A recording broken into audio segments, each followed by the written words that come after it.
Hello and welcome to Mainline Network Television. You're watching True Stories, and I'm your host, Megan Gummel. Today my guest is the current Wayne Elementary School principal, Nancy Furgeson. Nancy first joined the Radnor Township School District in 2013 as the first assistant principal after 24 years of teaching in the Ridley and Lower Merion school districts. And then in 2015, she was promoted to the building principal. Welcome, Nancy. Thanks so much for being here. So excited to be here. I feel like we've known each other forever.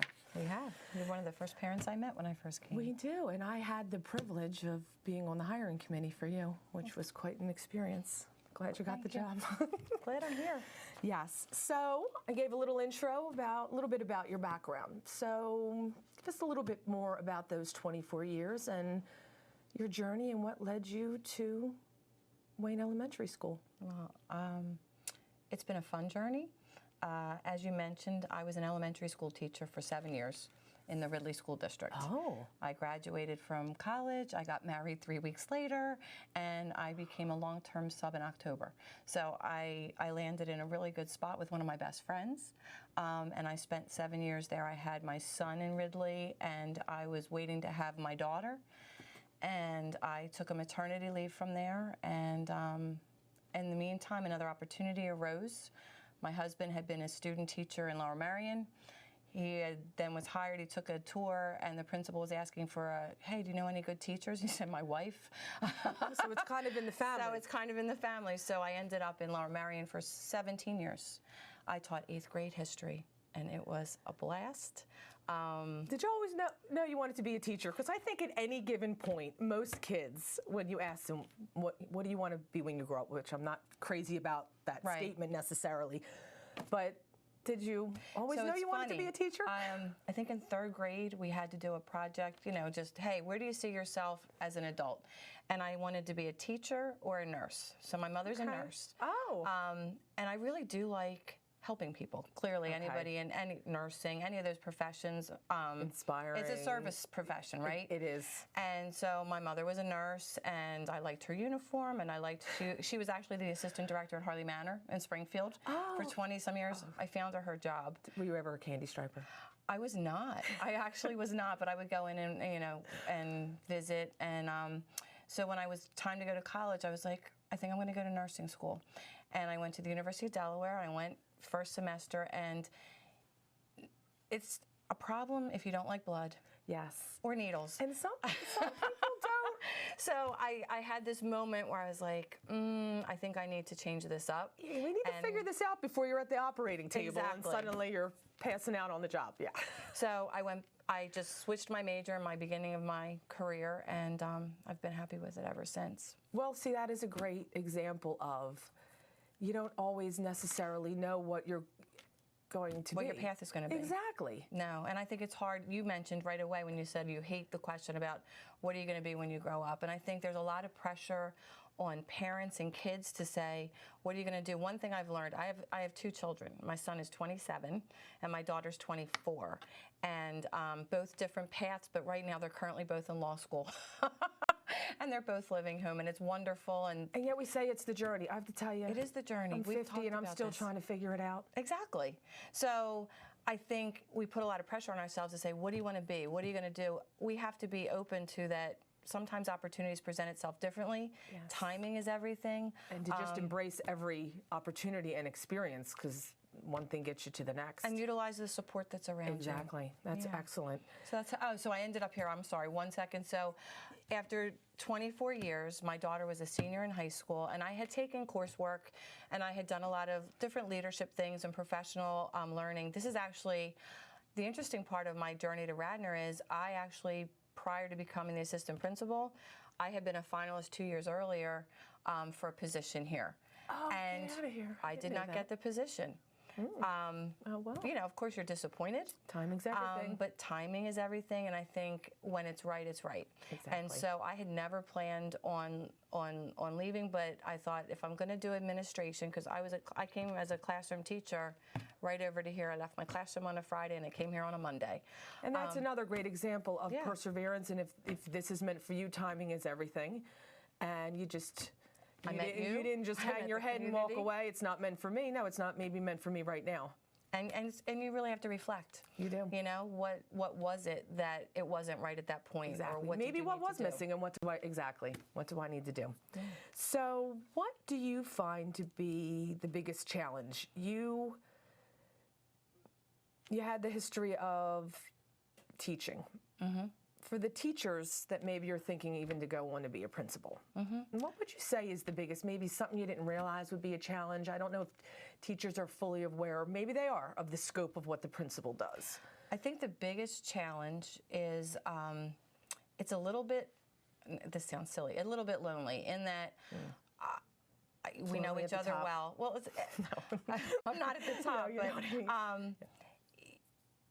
I'm used to collaborating, and we still collaborate, but at the end of the day, sometimes, you know, Is it the people- responsibility maybe that they're all looking up to you now? well, you know what I think we have a really good relationship, but at the end of the day, I'm still the boss. And Yeah. so it puts you to the side a little bit, you know what I mean? Okay. Because you have to have hard conversations. You have to have, because we are totally, and everybody in this profession is totally student-centered, but sometimes there's different perspectives about what student-centered is or how to use resources, and that makes it a little bit challenging. Exactly. It's true. So what are you most proud of? Something that maybe you brought to Wes that wasn't there before? Well, your contribution that you could say was Nancy Furgeson, your fingerprint at Wes so far. Or maybe it's something... I think our school-wide positive behavior, the WESB, the culture, the community, the expectations. We follow PBIS, which is a research-based framework. And actually, Tony Rybarczyk, who hired me as an assistant principal, he's like, I did this in my other place, and I think this is something that will be really good here. Take it and go. And I said, okay. And with our counselor, our psychologists, our teachers, we're into our 6th full year of implementation. But what it has brought to our school and community is a tight-knit feel that we take care of one another, that we're respectful, we're responsible, we're safe and caring, and it's not just what we say, it's what we model every day. Exactly. You have to model the behavior instead of do as I say, not as I do.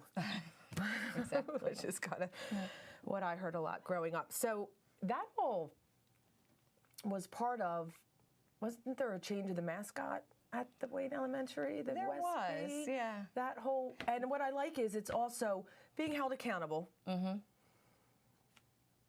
but acknowledging the positive as well. Positive, Well, everything is positive, reinforcement focused. based. Absolutely. Okay. And even with the change of the mascot, I mean, we collaborate. And so we have a committee, our school-wide positive committee. There's a teacher from every grade level. There's a special education teacher. There's a support teacher. There are paraprofessionals. A couple years we had parents on it when it could fit into their schedule. Right. And so it truly is a collaborative effort to try and figure out how to best support students in the community. And the goal is that students learn and grow academically and socially, and that we have fun. Yes. Don't you want to have fun when you go to work? Yes. You do. And you want to feel safe? Yes. And you want to be excited. That's a good and I motivator. think that's what all of that does. It's not perfect. And we No, and I love that continue to- you collect up, because I know Olivia has collected up. We have a bag of WESB tickets that we keep, and we do things lunches them. with you, or even I think you had Radnor Township police officers in different We things. have, so Mrs. Tracy and Mrs. Swimming, I Esposito. think, was another one. There were so many different things. We try the to kids do get whole so school. excited about Yeah, it. we try to do whole school, and then we try to do like daily things. And even for, like you mentioned, Olivia, even for the older kids, it's a little bit different. So like, I can do sometimes 3 lunches a day with kiddos. They come and we play games and we talk. Mrs. Esposito, other people do the same thing. The swimming thing is a family to bring the community in. We do stay-in plays where literally we go outside and play with the kids. That's nice. And they do that, but also daily, like they can cash in tickets to be first in line or to have free seating and we continuously survey kids and ask them, is it working, is it not working? That or what do you want to see? What do you want to, exactly, what do you want to use your tickets for as well? What is a reward? Because what is a reward for one might Right. not be for another. Yeah. I think that's excellent. So Do you have a personal mission statement that helps you bring back to focus, something that recenters you? Because to the point you made earlier, a lot of things can be subjective. And I know you mentioned Tony Rybarczyk, and I remember he was always, no matter what's coming at me, it's about the students. And I remember he had the school mission statement on his desk, and even if he had the center about it, do you use the school mission statement, or do you use even a personal quote, anything to bring you back to? So actually on my desk is my personal mission statement. I have a friend and a mentor that we do a lot of work with, and I've gone from my personal mission statement to having teachers create theirs, how they align with the district, but all of it is about relationships, and it's all about kids. So when you walk through Wayne, you'll see at Wayne Elementary, we create a safe and caring place for all students to grow and learn. My personal mission statement, I tried to think about what that is, and I have 3 pieces to it. The first is I walk in every morning and I look at it, and it says to daily appreciate those around me. And then it says to challenge and encourage myself and others. And then the last line says to be present and enjoy the journey. Because we all run, we're all under stress, we're all busy. We need to take that time to say, you know what, life's pretty good. It is, to be actively present. And there's nothing better than being actively present in an elementary school. To slow down, and I think that's also about projecting that calm, modeling that. Because I was smiling a lot. Exactly, because I would imagine, God, the kids are all feeding. We're all feeding off of somebody else, and it's hard to. You have to make people feel like project that. Yeah. Well, my own children, they always laugh at me because the first thing out of my mouth, whenever you say anything, I'm like, "It's okay," and they're like, "Is it? Is it?" And I said, "If you're still breathing, it's okay. There's nothing we can't fix." Validate. And now that they're older, they're like, "Well, that's honestly, not such a bad thing." Okay, I'm breathing. Yes, but no, attitude of gratitude. Absolutely. There's always something to be grateful for. I think that's wonderful. So how do you measure all these things that you've brought or you stay focused on? How do you measure or gauge your effectiveness or your success since you've been at the school? Well, I think first of all, the measure is, are we connected as a staff? It's not, no one person can do anything by themselves. So it's really about setting the tone and the expectations as a group. I am so lucky to work with the people that I work with. Parents, teachers, other staff. But I look at it, when you walk in our building, I really think you walk in and you feel welcome. And I think you feel safe. And I know that we are doing the best for all students. And so I look at all data points. I look at, yes, test scores are important. We need to be held accountable. Absolutely. Right. The test scores are less about the children than they are about our curriculum and our process and what we do. So absolutely test scores, but also walk through the halls, look in the classes. Are the kids engaged? Are they happy? Are they using their voice? We started, again, with the School-Wide Positive, we started a student ambassadors program a couple years ago for our 5th graders, and that continues to grow. And I want to see it grow into even the 4th grade, and we want to give kids voice but also action. We've been working with the PTO. This year they're doing challenges with the kids at home. The PTO sent at home, like, hey, do a good deed, recycle this, or offer your services. And we're trying to make global citizens help you, the parents. It's outside grow. Of the classroom too, and to kind of. And that's what success is. It is. So the scores and the grades, yes, they're important. I'm not going to pretend they're not, but I always ask people, especially in elementary school, is Harvard next week? And if it is that really the best fit? Right. And that's what we try to talk about. Well, I think that's great because it's not just about the academics, of course. No. But they're important.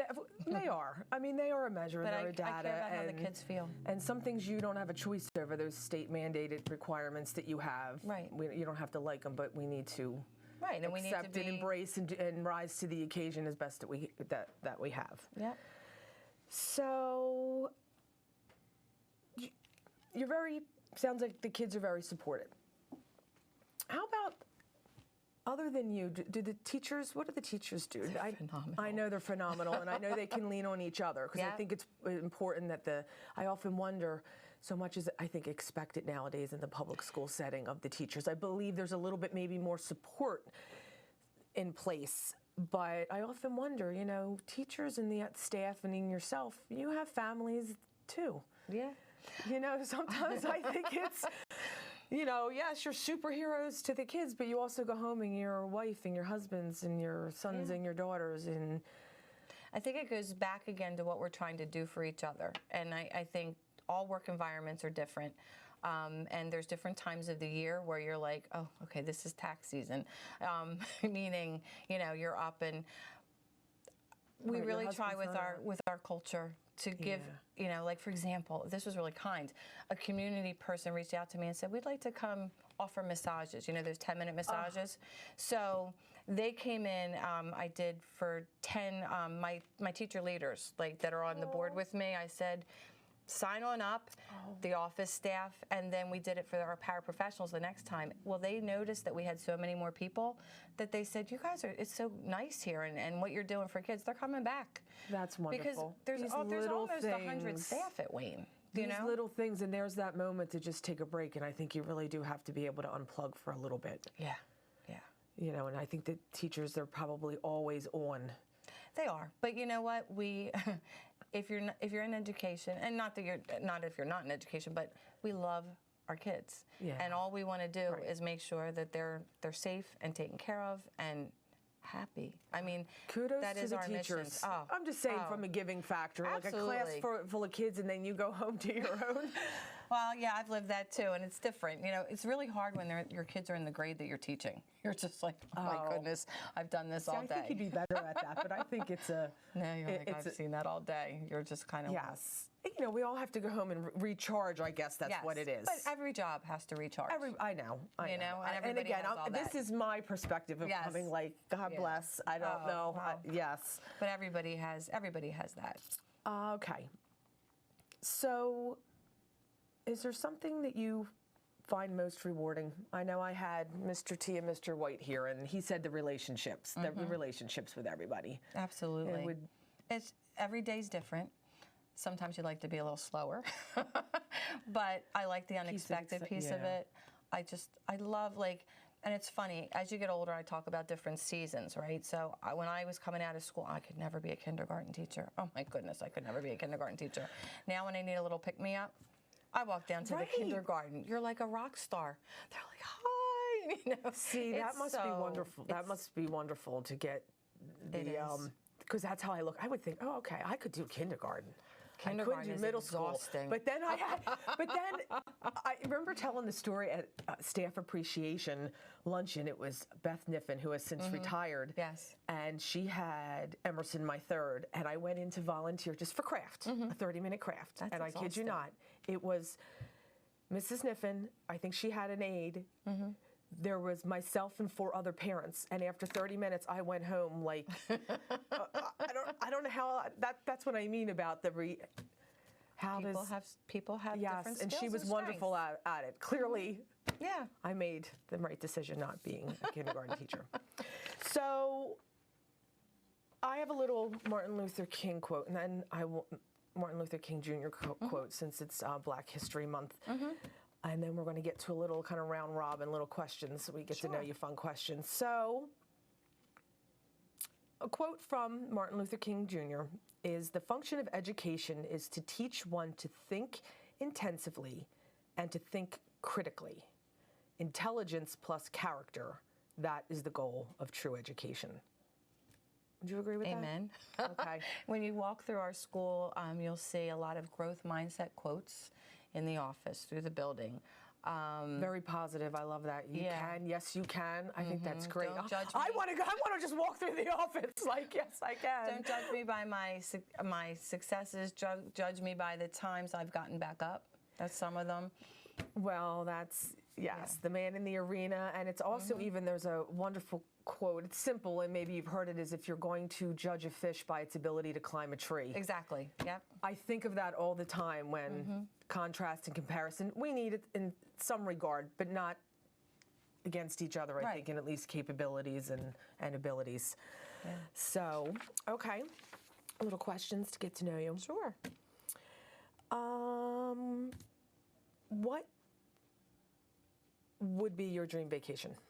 A beach anywhere. A beach anywhere.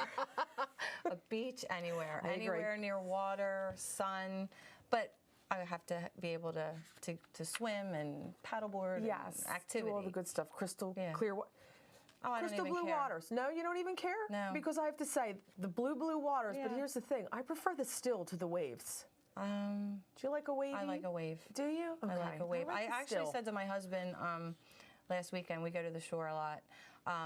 I said, I want to take up surfing. And I said, do you think I can take up surfing at this point? Because I used to be a gymnast. I was very flexible. I am not so much anymore. And so I'm kind of concerned about Yes, that you whole can. time. So I want to take up surfing. I want to take up golf.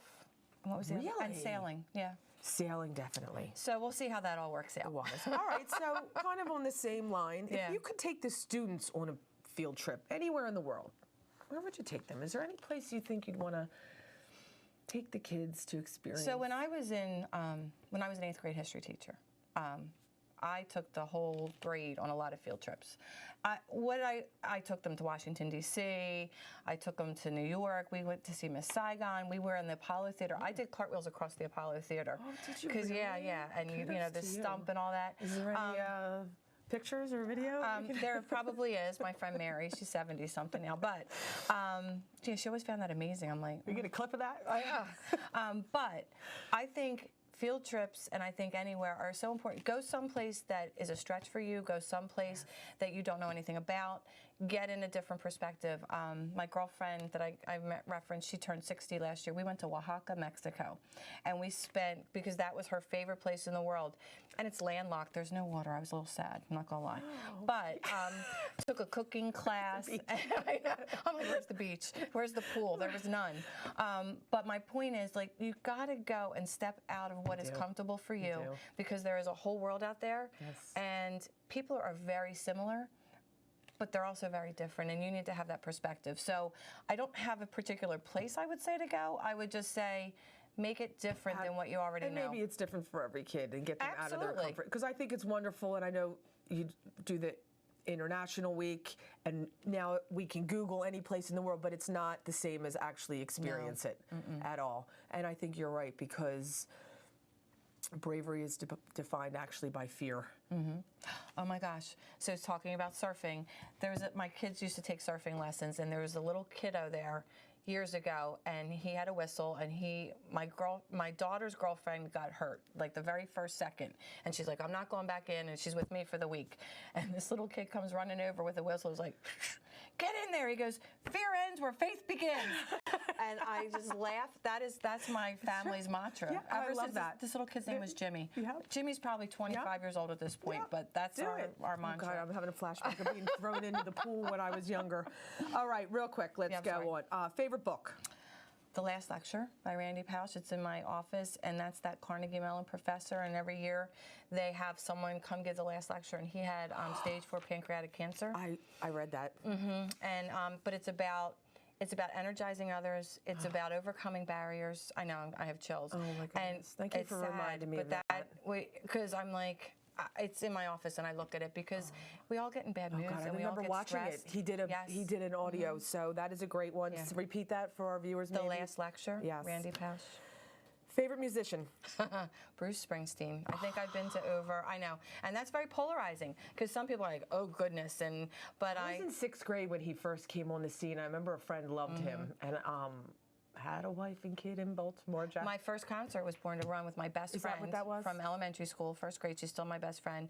We still go to every concert. We go a couple times. I hear he's amazing live. You'll fall in love live if you don't even know him. I've seen him 46 times live. Oh, really? Oh my God. And I went to Broadway. So I'm on Broadway. Oh, awesome. Yeah. Okay.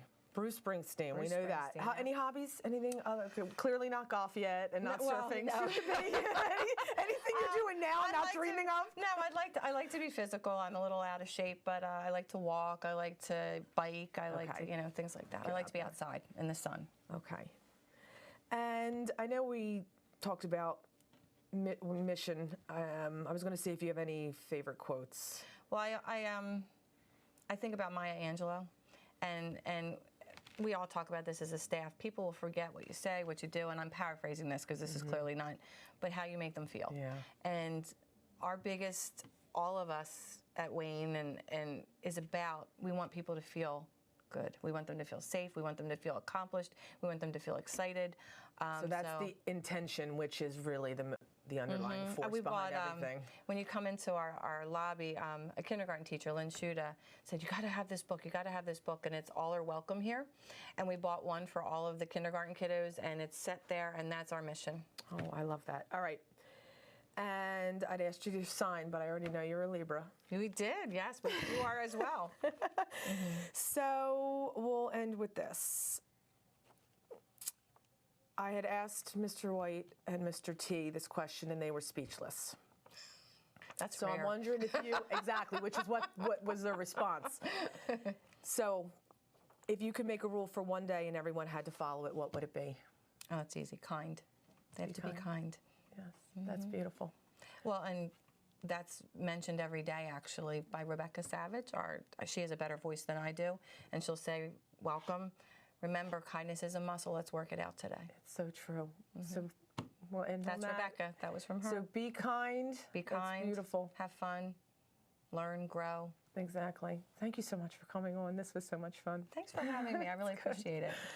I want to thank my guest today, Wayne Elementary School Principal Nancy Furgeson. I also want to thank all of the Radnor Township School District staff, from the school board, administration, all the principals, the supportive staff, teachers, the students. Thank you so much for everything you do for the kids in the community. I want to thank Mainline Network Television for allowing us to have this program. Thank you for watching True Stories. I'm Megan Gummel.